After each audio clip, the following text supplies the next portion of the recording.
Here he is. There you go. Hi, how are you? When you promote me to host, it kind of chucks you off for a few seconds. So yeah, that moment of terror. Oh my God, you never know what's going to happen. Is that it? My left. Nick, thank you so much for joining us. Okay, so you are here from the National Union of Journalists, which sounds so official, you know. So we want to know more about who you are, what you do, and what is the National Union of Journalists, please. I'm just going to bring up my presentation because that will make it more interesting and you won't have to look at me. Let's have a look there. You should be able to just chuck Can you see that now? Yes, we can see that. Yeah, perfect. Fabulous. So yeah, I've got sort of three aspects on this. First one is I work for the National Union of Journalists. We've got a sort of insight of the whole sort of media industry across the UK and across Ireland. We've got about 30,000 members, ranging from journalists working on papers, working on radio, working in broadcasting. If you're watching news, it's a possibility that the people behind it that you see on screen and the people that you don't see are members of the NUJ. So there's that. There's also my journey, which is a bit different, which is I'm a former editorial photographer. So I did a degree and then went off and worked for newspapers and magazines and all sorts of people throughout my career of 20 years before I did this. So that gave me a really good insight into becoming a photographer, into working in the industry and so on. And now I'm also work for a trade union, which I'll come on to in just a moment as well. So you can see me in the presentation there. It looks like I'm a distant relative of the Incredible Hulk, but it's just a tint. So this is me. This is about as far back as I could go, and it's not as young as you are now. It's I was working on a student newspaper at the university. What's important here is the three of us, and I'm in the middle, obviously. The person who is on the right of the picture, she is currently a producer at Al Jazeera, which is a television program. Before that, she was a producer for the BBC Breakfast. And the chap on the other side of me went on to be editor of a Scottish Sunday newspaper as well. But at this stage, we knew nothing. We worked for a student newspaper. We were putting stories together on a small patch. It was pretty utterly chaotic. And I think all of us who were involved and other people who worked on the student newspaper at the time, Mark Daly is head of investigations at BBC Scotland, Jane Secker is a producer for Sky, and many, many other more. And all of us, I think, thought this is incredibly chaotic. We can't wait to graduate and actually get out to the media industry because it's going to be far more organised. And then you actually work on newspapers for the first time and you realise that news gathering is by its nature pretty chaotic because news doesn't happen on a sort of regular cycle. What's interesting, though, is the changes that have come in. So I used to, soon after I graduated, soon after I came in the industry, I used to do a talk to photography students saying, this is how I got in the industry and this is the way that you will do it too. Because you see me there, I've got a film camera around my neck. And although it's different to what everyone else has done, you could go back 40 years and all press photographers have kind of worked in the same way. They would have a camera, they would go to events, they would take pictures, they would process them. They would be in the following day's paper. And what has happened in the last 10, 20 years is a complete upending of that. And the fact that news can now happen immediately. You can pick up your phone, look at your app, and where you get your news from has completely and utterly changed. So print newspapers, there's been a huge decline. I worked at the Scotsman and the decline there in circulation has gone down, but the people are getting news from their website. They're getting it from other apps. They're getting it from TikTok. They're getting it via Facebook as well. And news organizations are adapting. So my career wasn't in a straight line. It began, I knew I was good at taking photographs. I wanted to work for newspapers. And I began by covering courts and local newspapers because all news is essentially about people. And sometimes it's people that want to be in the paper and sometimes it's people that really do not. And the people attending court tend to be that. And there's a bit of an art of covering that and covering sort of, that aspect of local news. And then from that, I went on and worked for the Scotsman, which is a national newspaper based in Edinburgh, but sold throughout Scotland. It was one that had the kind of pictures in that I wanted to take. I then went from that, I left the Scotsman, I went to work for a business newspaper for 3 years, and then worked for a tabloid, and then a sort of upmarket Sunday, and all very different picture styles, and all gave me a great deal of experience, but they kind of built on from where I was. The Scotsman I had work experience with them twice. And, it was building up the contacts and so on.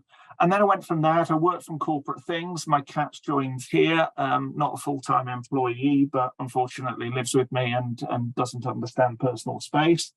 So we went from there, corporate work magazines. In fact, the last work I ever did, listening to Jed, he talked about Chanel. The last work I shot was for Chanel in Ireland, which was some advertising work.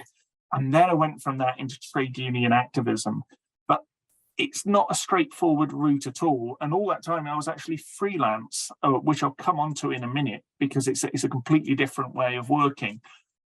How I even got there to that point, it talks about photography, but it's true of many things about journalism, because you have at various stages of your career, you're looking for someone to take a chance on you, whether you're going for your first job, you're looking for your first commission, you're talking to somebody, and there's going to be someone on the other side of that table who has whatever medium it is, they need something that's going to go in that page in the paper the following day or the following Sunday or whatever.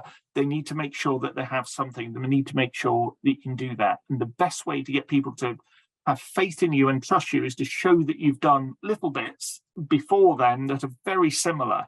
So I photographed a lot, I learned the skills, I made lots and lots of mistakes, and that's fine because I did it, I learned. So by the time I was talking to picture editors, I'd kind of cut my teeth a wee bit.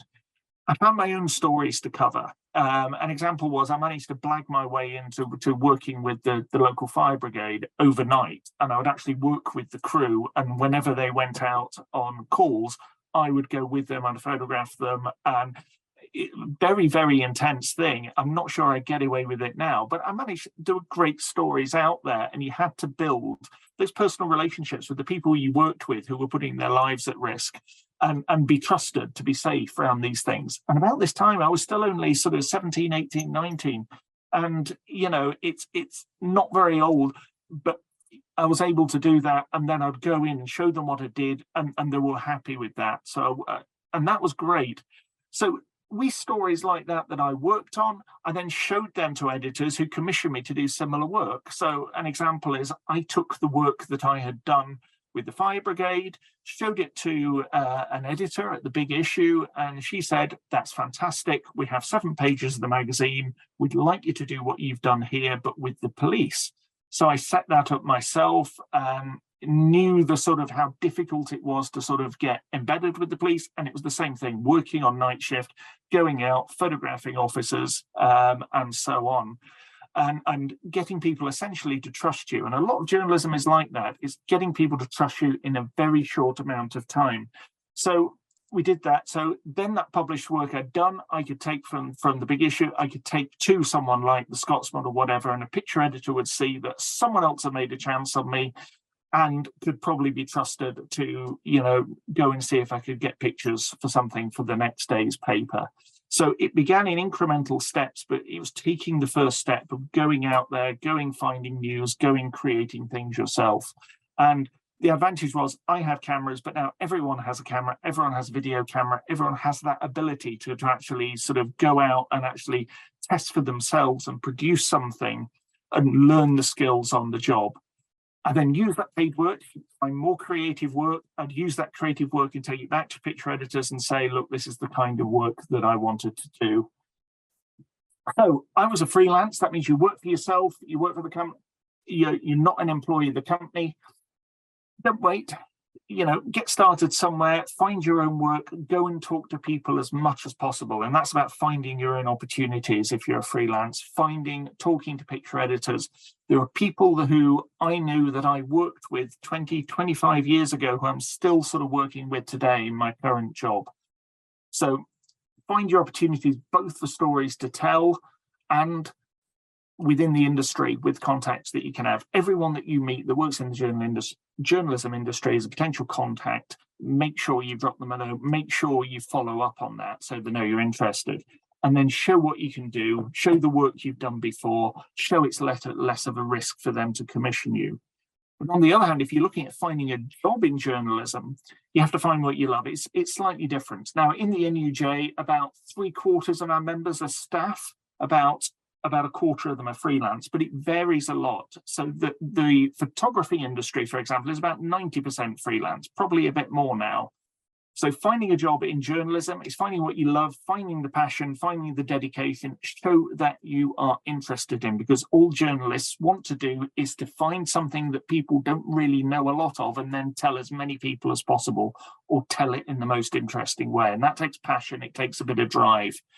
Again, it's about making the contacts, it's about knowing people in the industry, it's about talking to them. Take every opportunity you can to drop someone a note, to drop them a follow-up note, and so on.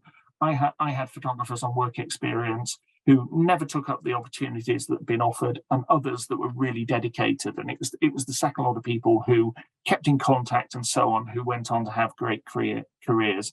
And thirdly, be persistent. You will send someone an email, you'll send someone a letter, they might not reply. It's because they're busy. So make it a priority, because one of the skills as a journalist is being persistent, getting out there, not taking no for an answer, not listening to the first answer, and so on. And actually, if you can show that we're dealing with a commissioning editor, it'll give you a great deal of faith if you're out there and you're interviewing someone or having to deal with somebody. So being a freelance is a bit precarious. You could have no work tomorrow, you could have lots of work today. It's rewarding, but we have a lot of our members who choose to do that by choice. I don't necessarily recommend you do that as a first step into the industry. It's always good to work with an organisation and learn and sort of cut your teeth and learn the skills. As I say, about a quarter of our members are freelance. Going back to the NUJ, what I do, we fight for journalists and journalism. My job is to protect the jobs and income of our members. We're one of the largest independent unions in the world, and we work across the whole media industry, from books, newspapers, magazines, and so on and so forth. We protect that. We talk to employers to make sure they're treating their employees well, and we set standards in the industry about journalism, about reporting things, and so on. We've had a code of conduct since 1904. We think that's really important, that news is responsible. Okay, and we campaign for a better media landscape.